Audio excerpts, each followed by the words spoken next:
Hello my dear friends, कैसे हैं आप सब। I hope you are safe and healthy at your homes. मेरा नाम है Brahmanand Singh and I welcome you all in this YouTube channel. Previous lectures में basically जो हमारे पास यूनिट 1 थी, जिसमें मेज़रमेंट और क्लासिफिकेशन ऑफ इंस्ट्रूमेंट्स हमने ऑलरेडी कंप्लीट कर लिया था। आज जो हम लोग यूनिट स्टार्ट करने जा रहे हैं that is based on the electromechanical indicating instruments.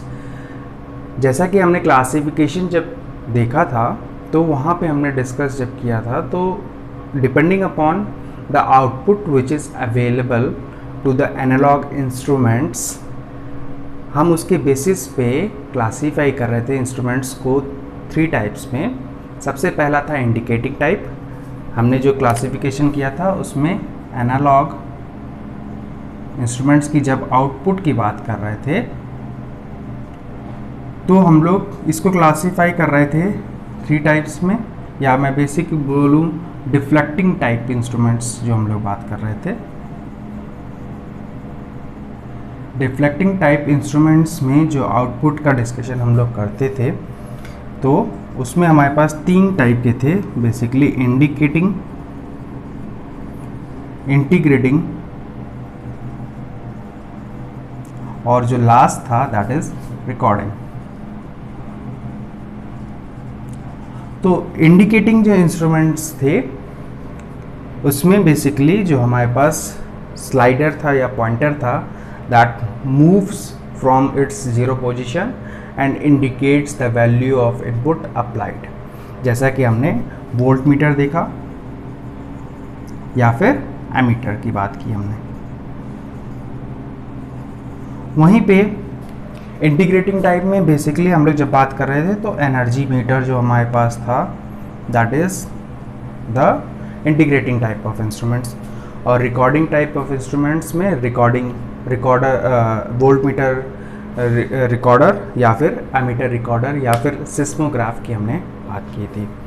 तो आज हम लोग बेसिकली जो डिस्कशन करने वाले हैं that is of indicating instruments. इसमें बेसिकली हम लोग जो डिफरेंट इंडिकेटिंग इंस्ट्रूमेंट्स में डिफरेंट इसेंशियल कैरेक्टरिस्टिक्स होते हैं जो कॉमन होती है, कोई भी हम इंडिकेटिंग इंस्ट्रूमेंट्स लेंगे तो उसको पहले डिस्कस करेंगे। उसके बाद फिर हम लोग देखेंगे कि क्लासिफिकेशन इंडिकेटिंग इंस्ट्रूमेंट्स का हम लोग कैसे करते हैं। तो आइए आज का लेक्चर हम लोग स्टार्ट करते हैं and that is based on the electromechanical indicating instruments. तो इलेक्ट्रोमैकेनिकल इंडिकेटिंग इंस्ट्रूमेंट्स में बेसिकली हम लोग को 2 चीज़ें देखना है। पहला पॉइंट क्या देखना है, we have to discuss essential characteristics of indicating instruments।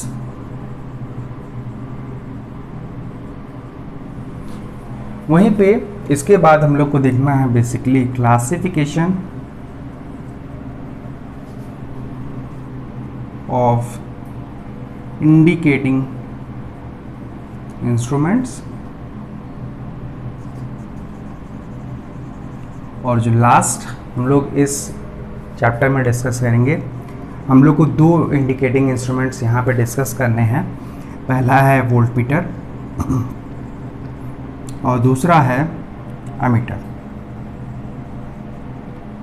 तो बेसिकली हम लोग को वोल्ट मीटर एमीटर भी इसी चैप्टर में डिस्कस करना है। तो आइए आज हम लोग स्टार्ट करते हैं। जो हमारा सबसे पहला पॉइंट है that is the essential characteristics of an indicating instrument. इसका डिस्कशन हम लोग स्टार्ट करते हैं और फिर उसके बाद हम लोग क्लासिफिकेशन ऑफ इंस्ट्रूमेंट्स देखेंगे और टाइम रहा तो we will discuss regarding the voltmeter and ammeter. Otherwise we will take up those topics in the next lecture. So सबसे पहले जो हमारे पास essential characteristics of indicating instruments की मैं बात करूं तो कोई भी इंडिकेटिंग इंस्ट्रूमेंट हम अगर मेरे पास है तो उसमें जैसा कि आप जानते हैं कि एक स्केल होगी, रीडिंग स्केल होगी। This is the reading scale. और होगा क्या कि इसमें एक साइड हमारे पास 0 पोजीशन होगी, दूसरे साइड जो हमारे पास मैक्सिमम वैल्यू है किसी भी फिजिकल वेरिएबल की जो उस डिवाइस या इंस्ट्रूमेंट के थ्रू हम लोग मेज़र कर रहे हैं वो इंडिकेटेड होगा। For example let us take it is a 0 to 5 volt meter, तो ये जो इंडिकेट करेगा that will indicate the 0 volt and this will be indicated as the 5 volt. और उसके बाद हमारा जो पॉइंटर होगा वो होगा पॉइंट करेगा एट द 0 पोजीशन या फिर एट रेस्ट। अब मुझे इस पॉइंटर को दो दूसरी पोजीशंस हैं उस पर मूव कराना पड़ेगा to indicate the input applied. तो अभी जो हमारा पॉइंटर है वो रेस्ट कर रहा है एट 0 पोजीशन। मैंने कोई सर्टेन इनपुट लगाया, for example let us apply input of 3 volts. तो होगा क्या कि it will try to move to the position of the 3 volt. तो कुछ ना कुछ सर्टेन फोर्स लगाना पड़ेगा इसके ऊपर, तब ये अपनी जो फाइनल इनपुट पोजीशन है उस पे जाएगा। तो व्हेन सबसे पहला पॉइंट जो है when no input is applied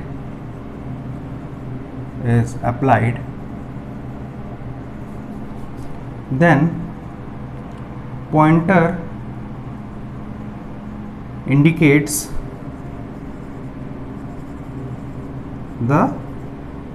indicates at 0 position. 0 position जो भी हमारे पास होगी उस पर इंडिकेट करेगा। अभी फिर जब हमारे पास इनपुट अप्लाई होगा तो we need there should be a certain force जो कि उस इनपुट के प्रोपोर्शनल होगा। जो हमारा इनपुट है, मान लीजिए हमने 3 वोल्ट का इनपुट लगा दिया, तो जो हमारा फोर्स लग रहा है इस पे वो इस 3 वोल्ट के प्रोपोर्शनल होना चाहिए। द टॉर्क बेसिकली यहाँ पे जब हम लोग बात कर रहे हैं तो हमारे पास जो पॉइंटर है उस पर टॉर्क लग रहा है, तो this torque should be proportional to the 3 volt, तभी तो वो 3 वोल्ट की रीडिंग पे जाके स्टॉप होगा। तो होगा क्या कि यहाँ पे मैंने एक फोर्स लगा दिया, या बोलूँ मैं टॉर्क लग रहा है। अब ये पॉइंटर जो हमारा कॉइल है, जो फोर्स लग रहा है एक सर्टेन डिस्टेंस में लग रहा है, that is why it is called as torque. तो यहाँ पे जो फोर्स लग रहा है उसकी वजह से ये pointer towards the 3 volt move करने की कोशिश कर रहा है, और ये जो टॉर्क है that is proportional to the input applied and that is 3 volts.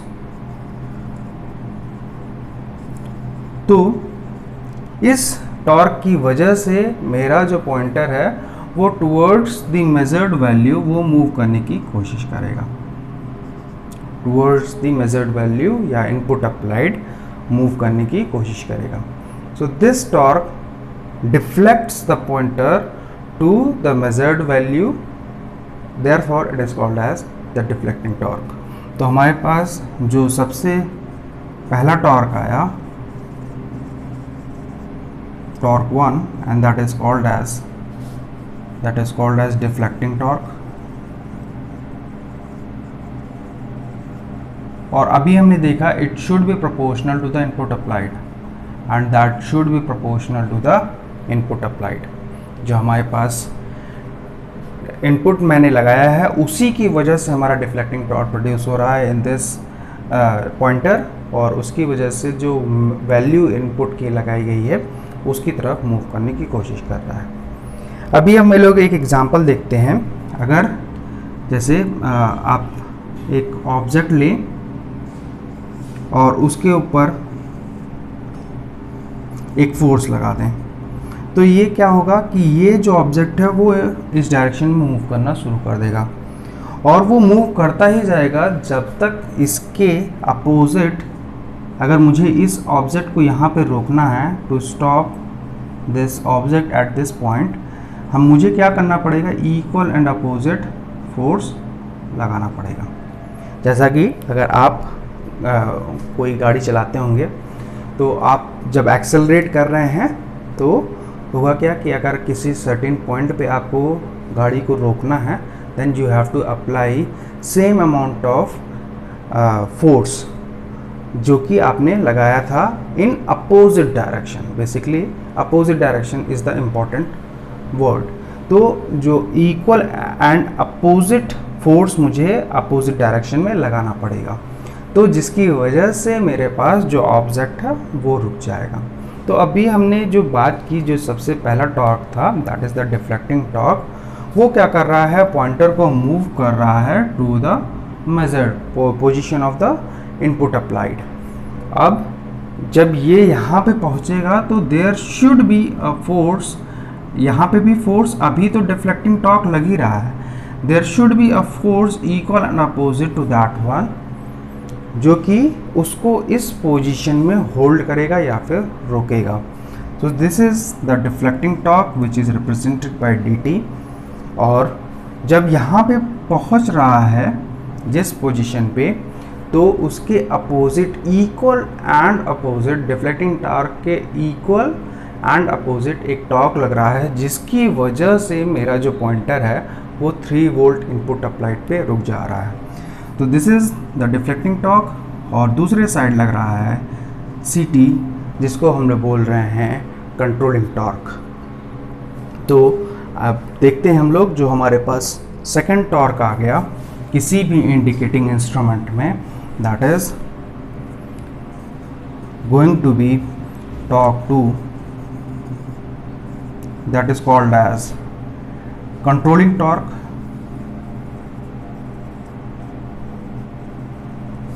और रीस्टोरिंग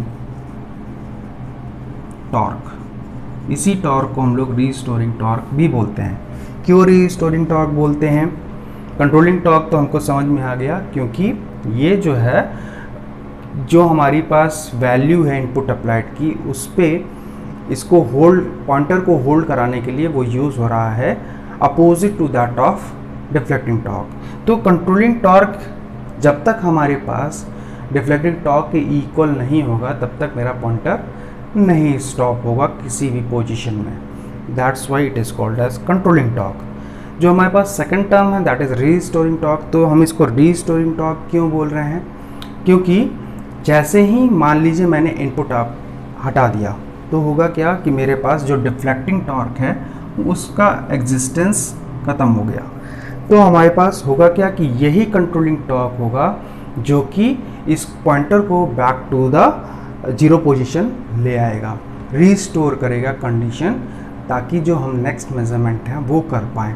तो इस वजह से हम लोग इसको बोल रहे हैं रीस्टोरिंग टॉर्क, क्योंकि it tries to move the pointer to the 0 position when no input has been applied, या फिर इनपुट हैज़ बीन रिमूव्ड, जब हमने इनपुट रिमूव कर दिया है या फिर इनपुट अप्लाई नहीं किया है। तो इसी कंट्रोलिंग टॉर्क की वजह से जो हमारा पॉइंटर है that points at the 0 position. जो तीसरा टॉर्क है बेसिकली हमारे पास, that is called as damping torque. Damping torque. So first of all you should note down these points. अभी आपने कंट्रोलिंग टॉर्क और डिफ्लेक्टिंग टॉर्क का के बारे में जाना।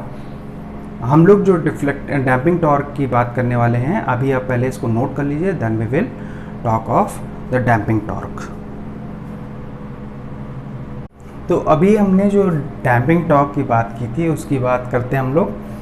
यहाँ पे होता क्या है कि जब मेरे पास जीरो पोजीशन पे पॉइंटर पॉइंट कर रहा है, तो उस समय जब मैंने इनपुट अप्लाई किया, input I have applied that is equals to 3 volts, तो होगा क्या कि a deflecting torque will be produced in this pointer, और यहाँ पे इस पोजीशन पे जो कंट्रोलिंग टॉर्क है that is equals to 0 at 0 position.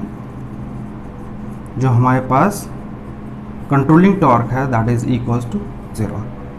जब वो 1 वोल्ट पे पहुंचता है, धीरे धीरे पॉइंटर क्या करेगा, हमारा पॉइंटर यहाँ से मूव करना शुरू करेगा, rate will start to reach 1 volt.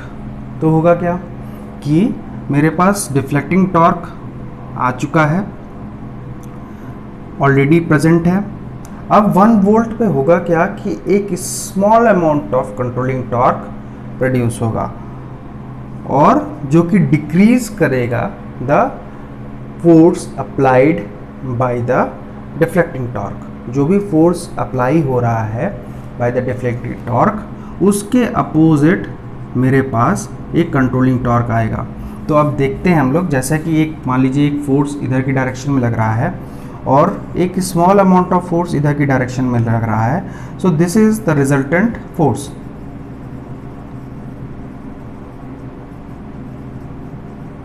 इसका एग्जांपल आप ले सकते हैं कि अगर मेरे पास एक ऑब्जेक्ट रखा हुआ है और इधर मैं अगर लगा रहा हूँ 100 न्यूटन का फोर्स और इधर मैं लगा रहा हूँ 20 न्यूटन का फोर्स, तो this side the resultant force will be of 80 Newton.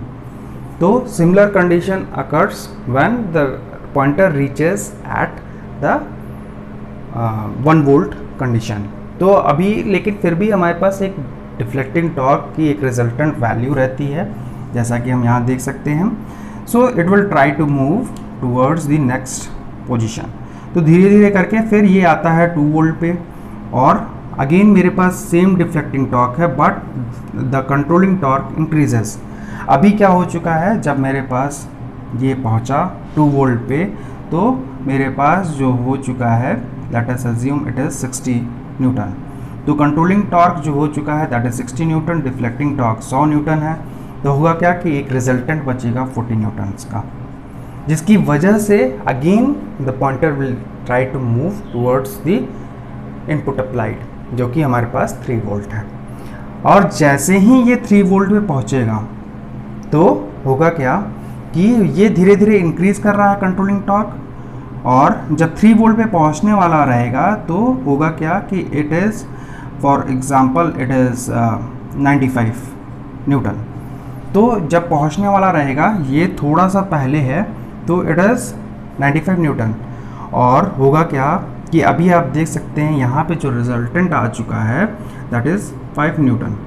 और इस 5 न्यूटन के फोर्स की वजह से होगा क्या कि ये जो है पॉइंटर 3 वोल्ट पे पहुँचेगा और होगा क्या कि ये थोड़ा सा आगे निकल जाएगा।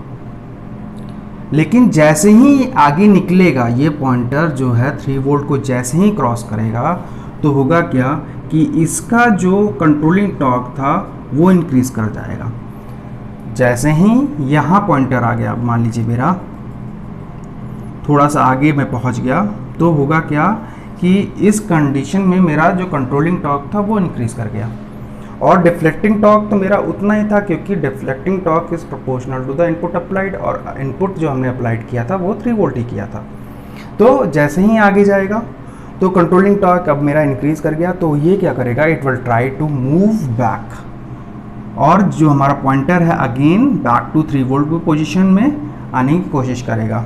जब 3 वोल्ट की आने की कोशिश करेगा तो देख सकते हैं हम ये कंट्रोलिंग टॉर्क ज़्यादा है, तो इसकी वजह से होगा क्या कि वो फिर अगेन जो हमारा पॉइंटर है वो इस पोजीशन में मूव कर जाएगा, एक बीच वाली पोजीशन में मूव कर जाएगा। तो अभी इसको हम लोग समझते हैं, हम लोग 3 वोल्ट वाली पोजीशन को देखते हैं। तो हो क्या रहा है कि हम यहाँ पहुँचे, फिर धीरे से जो हमारा कंट्रोलिंग टॉर्क है उसको मूव करेगा पॉइंटर को, और पॉइंटर यहाँ पे आ गया। पहले पॉइंटर यहाँ पे गया, फिर यहाँ पे आ गया। अभी होगा क्या कि जो है मेरे पास डिफ्लेक्टिंग टॉर्क ज़्यादा हो चुका है और जो मेरे पास कंट्रोलिंग टॉर्क है वो भी डिक्रीज़ हो चुका है। फिर होगा क्या कि डिफ्लेक्टिंग टॉर्क मूव करने की कोशिश करेगा, फिर जो हमारा पॉइंटर है वो थोड़ा सा आगे निकल जाएगा। ये हो चुका है 102, तो मेरा पॉइंटर आगे निकला। अब फिर अगेन क्या करेगा, पॉइंट कंट्रोलिंग टॉर्क इंक्रीज हो चुका है तो controlling torque back to position लाने की कोशिश करेगा, और फिर ये हो जाएगा 99। इस तरह से करते करते एक ऑक्सिलरेटिव मोशन बनेगा और अल्टीमेटली जाके कंट्रोलिंग टॉर्क जो है वो 100 न्यूटन के बराबर हो जाएगा। तो ये जो प्रोसीजर है कि हमारा जो पॉइंटर है वो जो हमारा इनपुट अप्लाइड था उसके अराउंड में ऑक्सिलरेटरी मोशन कर रहा है। इस ऑसिलेटरी मोशन को रिमूव करने के लिए, ताकि जो हमारा पॉइंटर है ईज़िली जो उसकी इनपुट अप्लाइड है वहाँ पे स्टॉप हो जाए, ताकि जो ऑक्सिलरेटरी मोशन है वो लेस हो। नहीं तो फिर ये होगा क्या कि ये ऑक्सिलरेट करते रहेगा। जैसे आपने पेंडुलम देखा है, पेंडुलम क्या होता है कि हमारे मीन पोजीशन के अबाउट, पेंडुलम जो है मीन पोजीशन के अबाउट क्या करता रहता है, वो ऑसिलरेट करता रहेगा। It is going to never stop. तो अगर मुझे इसको स्टॉप करना है तो क्या करना पड़ेगा, there should be a damping.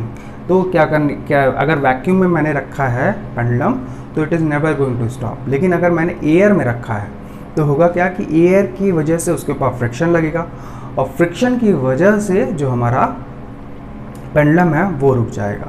तो this mechanism is required to stop the pointer at the input applied. और जो हमारे पास टॉर्क रिक्वायर्ड होता है इस ऑसिलेशन को ख़त्म करने के लिए, that is called as the damping torque. तो हमने 3 टॉर्क देखे। सबसे पहला टॉर्क जो था हमारे पास बेसिकली था deflecting torque, that is required to move the pointer from zero position to the input applied, and that is proportional to the input applied. Second था हमारे पास कंट्रोलिंग टॉर्क या फिर रीस्टोरिंग टॉर्क। कंट्रोलिंग टॉर्क और restoring torque का जो हमारे पास फंक्शन है, डुअल साइड फंक्शन है। First function is to stop the pointer at the measured value और द इनपुट अप्लाइड, या फिर जो हमारे पास सेकेंड फंक्शन था that is to restore the position, zero position of the pointer when the input has been removed, जो कि हमने अप्लाई किया हुआ था। उसके बाद जो हमारे पास लास्ट था that is the damping torque.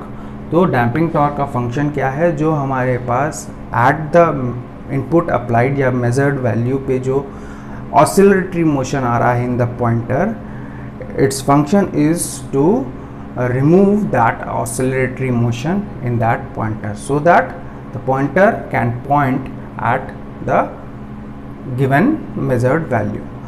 अगर ये oscillatory motion होता रहेगा तो होगा क्या कि हम कभी रीडिंग नहीं ले पाएंगे। So with these points you should note it down, then we will take up the conclusions of the all 3 talks which is available to us for any indicating instruments. तो आइए हम लोग देखते हैं। सबसे पहला जो टॉर्क था उसके बारे में हम लोग कुछ पॉइंट्स नोट कर लेते हैं।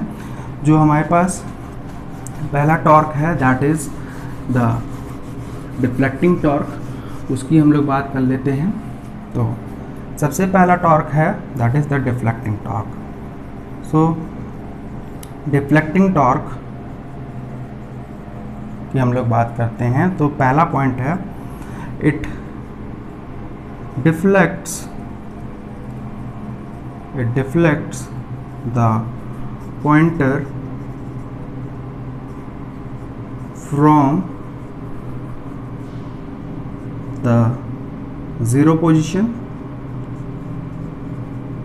it deflects the pointer from the zero position to the input applied या फिर measured वैल्यू, जो भी हमारे पास वैल्यू मेज़र करना चाह रहे हैं उसकी तरफ मूव करने की कोशिश करता है।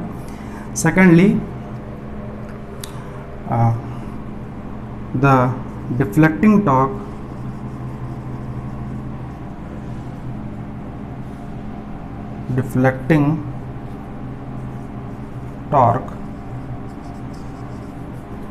is proportional to the input applied। तो जो हमारे पास डिफ्लेक्टिंग टॉर्क है that is proportional to the input applied।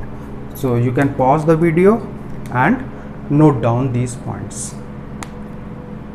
एक पॉइंट और ऐड अप कर लीजिए। Basically the deflecting torque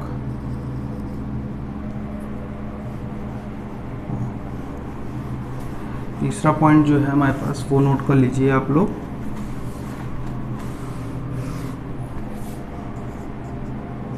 the deflecting torque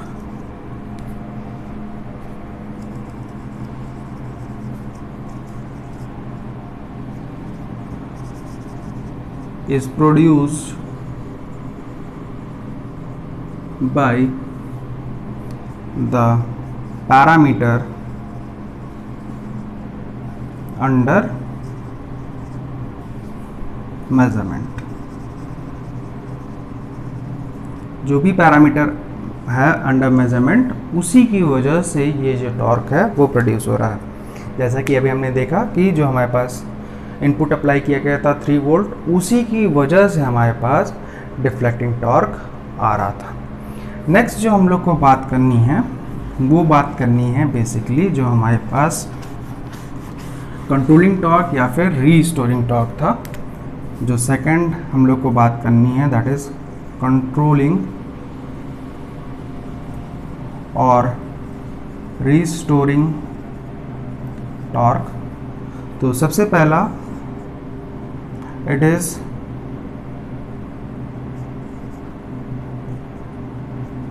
used to stop the pointer at the position of the measured value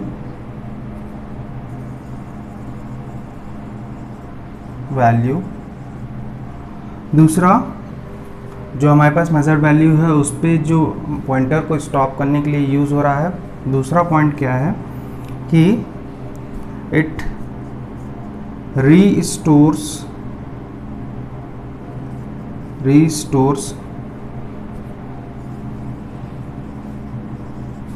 the zero position of the pointer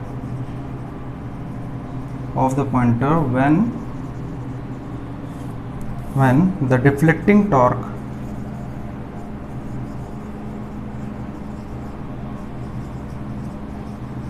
has been removed।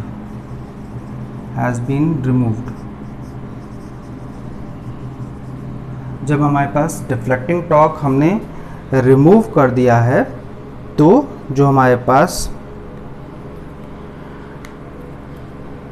Zero position maintain करने के लिए ये torque का हम लोग utilisation करते हैं। उसके बाद बेसिकली मैं बात करूं कि जो हमारे पास थर्ड पॉइंट है it is produced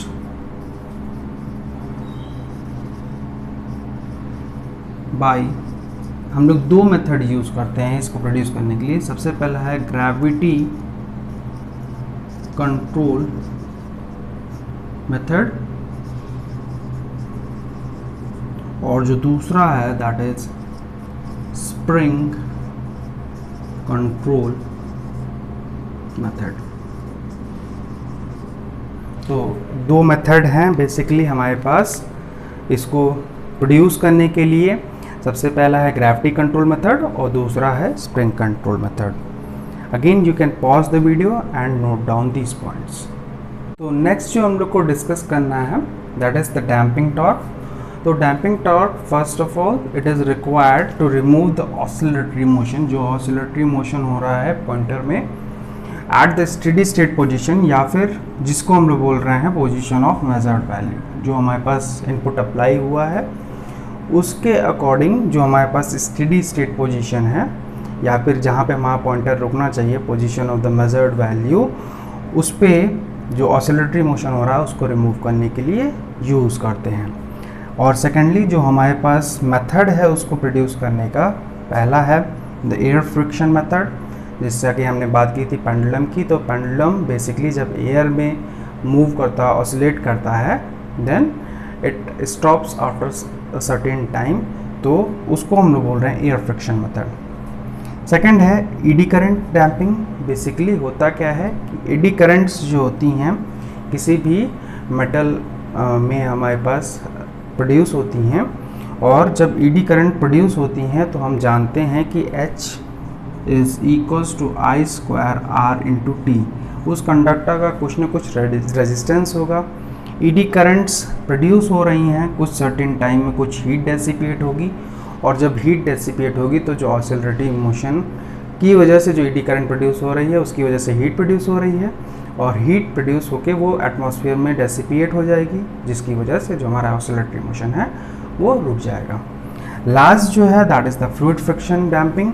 fluid friction में भी अगेन हम लोग एयर फ्रिक्शन डैम्पिंग में जैसा हमारा ऑब्जेक्ट मूव कर रहा है, हम लोग हाईली विस्कस फ्लूइड लेते हैं, जिसकी वजह से एयर भी जैसे कि हमारे पास एक टाइप ऑफ फ्लूइड ही है, तो लेकिन जब हमारे पास एयर में डेंसिटी जो है वो बहुत ही कम है, वहीं पे जो फ्लूइड होगा उसकी डेंसिटी उसकी विस्कोसिटी की वजह से बहुत ही ज़्यादा होगी, जिस वजह से उसमें एक डैम्पिंग इफेक्ट प्रोड्यूस होगा। तो these three are the methods which are being used for producing the damping torques. तो आप लोग इसको 1 मिनट वीडियो पॉज कर सकते हैं and you can note it down.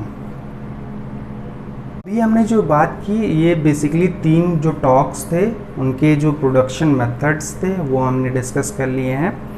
इसमें अभी जो आपने स्प्रिंग कंट्रोलिंग टॉर्क या रिस्टोरिंग टॉर्क में 2 मेथड्स देखे थे। पहला तो जो था स्प्रिंग कंट्रोल मेथड, दूसरा था ग्रेविटी कंट्रोल मेथड्स। तो नेक्स्ट लेक्चर में बेसिकली हम लोग इसका एक ओवरव्यू ले लेंगे, और जो हमारे पास डिफरेंट टाइप ऑफ मेथड्स हैं फॉर द डैम्पिंग टॉर्च, इसका भी हम एक ओवरव्यू नेक्स्ट लेक्चर में देखेंगे। नेक्स्ट लेक्चर में जो हम लोग बात करने वाले हैं अगेन जो हमारे पास क्लासिफिकेशन ऑफ इंडिकेटिंग इंस्ट्रूमेंट्स है वो भी हम लोग को डिस्कशन करना है। So I am going to conclude this class with these points. We will meet up in the next class. Till then, stay healthy and keep learning. Thank you.